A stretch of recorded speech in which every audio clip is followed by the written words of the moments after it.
All right. So 2 Pistols, man. I wanted to ask you about some more things in the early days of your career, because there was a time period where there was another label that you were briefly associated with called Nuffin Records. And it looks like it was at around the same time that you had got arrested. So in 2005, in January timeframe, you had got arrested or whatnot for some very serious charges. Now, it was nothing crazy or anything like that, but man, it seemed like it was your very first arrest. Tell me about that time period and what went down during that whole time. I mean, the guy, he said he knew somebody that he really didn't know, you know what I mean? So it was one of them situations where I was moving around, you know what I mean? I was eating pretty good. Things was going pretty good. And he said he knew somebody, you know what I mean? But like this, he seen me, he seen how I was eating. So he wanted to, he kind of knew about my prior situation with Bulldog. So it kind of, you know what I'm saying, how it all went, it seemed kind of fugazi. And after I had put it together, like, man, maybe he was troll the whole time.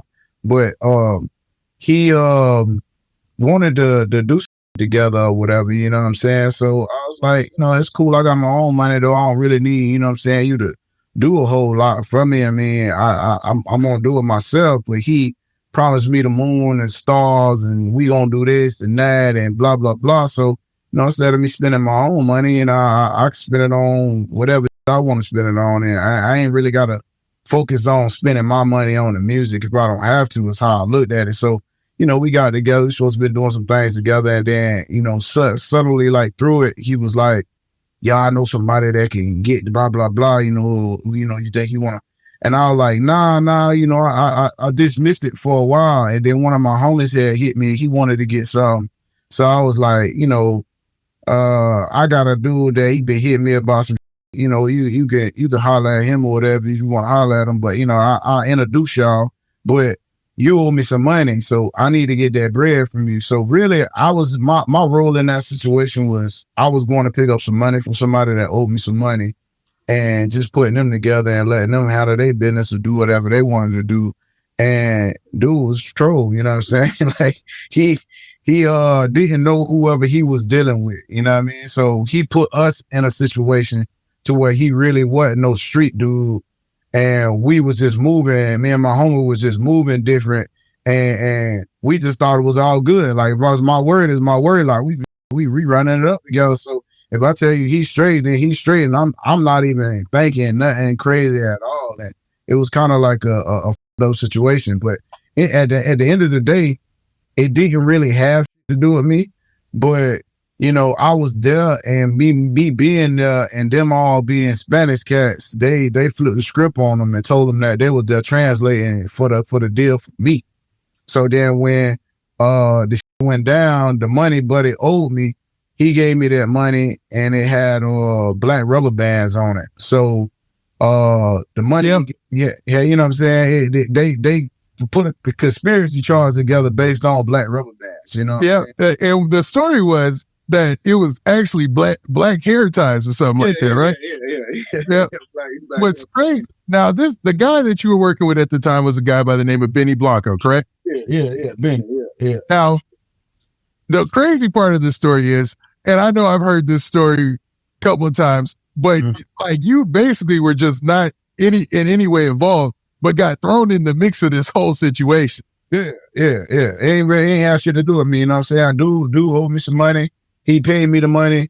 And then the same money he was going to buy the work with was dressed up the same as the money that he just gave me. So when I put the money in my pocket and then they rushed, we went to jail and they told them all the shit was mine, you know what I'm saying? So it was, you know what I'm saying? It was a situation, but I took it, and it is what it is. I think both of them got ROR'd out. So, you know what I'm saying?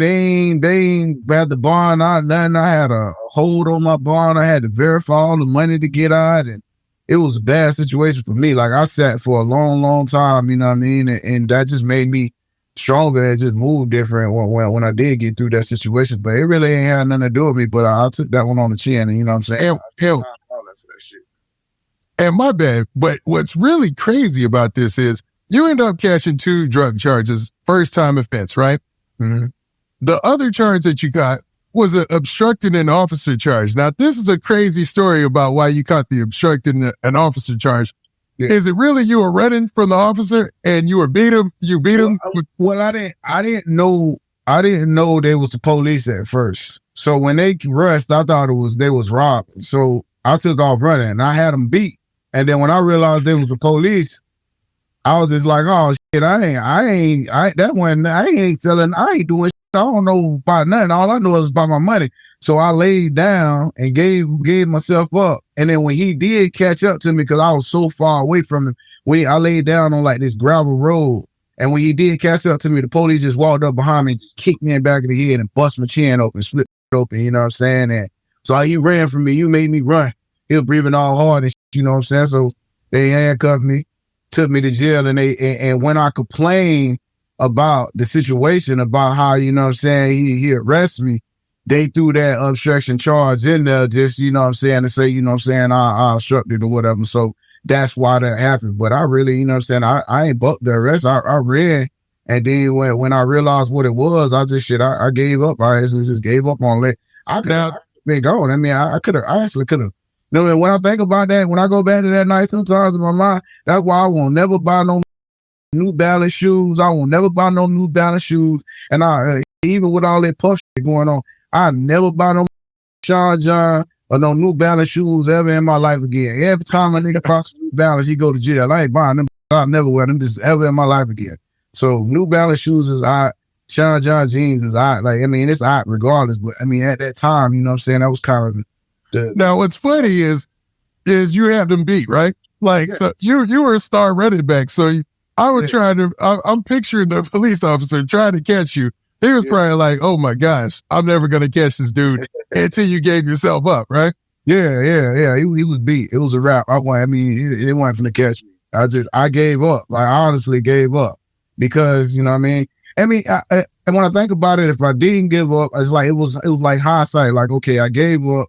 That shit happened. And I think through my mind sitting in jail, like, I could have not gave up. But the niggas told on me anyway. They said I was so they was going to tell on me anyway. You know what I mean? I was done for regardless. They were going to tell the police all this shit was mine and they tell them my name and everything. So it didn't even matter that I gave up. That's how I looked at it. I'm like, hey, you'll regardless. Now, the crazy part is the mugshot that they pictured from you that day had you with a big bandage on your chin. So that explains exactly why that happened. Because you said you were down and then you ended up getting laid down, face down on the ground, you know what I'm saying? And boom, you know what I mean? And he kicked me in the back of the head, bust my chin open. That shit happened twice, like, which is another story, you know what I'm saying, where that same scar got reopened up, you know what I'm saying? Some motherfuckers tried to rob me or whatever, and it was kind of a similar situation to where that same shit got opened back up. So, yeah, man, it was weird. That same scenario. All right, cool. You can have it. You get it. You know what I'm saying? You want it? Go ahead. You can have that shit. I get all that shit again. I'll lay down and they kick me in the back of the head and reopen the shit up. You know what I'm saying? So, yeah, man, it's crazy. It's a crazy situation. That